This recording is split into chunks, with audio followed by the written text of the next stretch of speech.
Hello friends, আমার এই ছোট্ট রান্নাঘরে আপনাদের সবাইকে অনেক অনেক স্বাগত।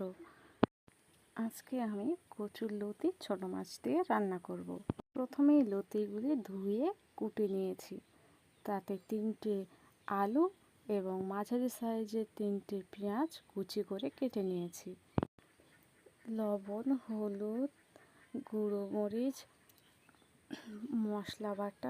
মশলা বাটার মধ্যে রয়েছে আদা বাটা, জিরে বাটা, হালকা রসুন বাটা। তাতে পরিমাণ মতো তেল দিয়ে এগুলি এখন আমি মেখে নেব।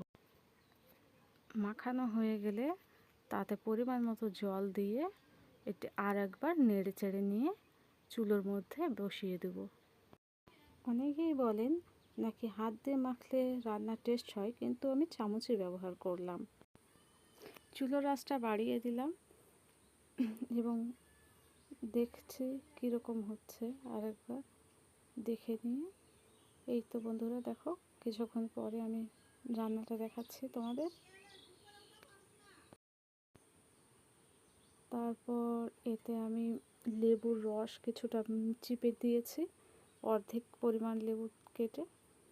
এবং দেখো এই যে শেষে দেখো, দেখতেই কত লোভনীয় লাগছে। আর মাছগুলো ওর মধ্যে দেওয়াই ছিল,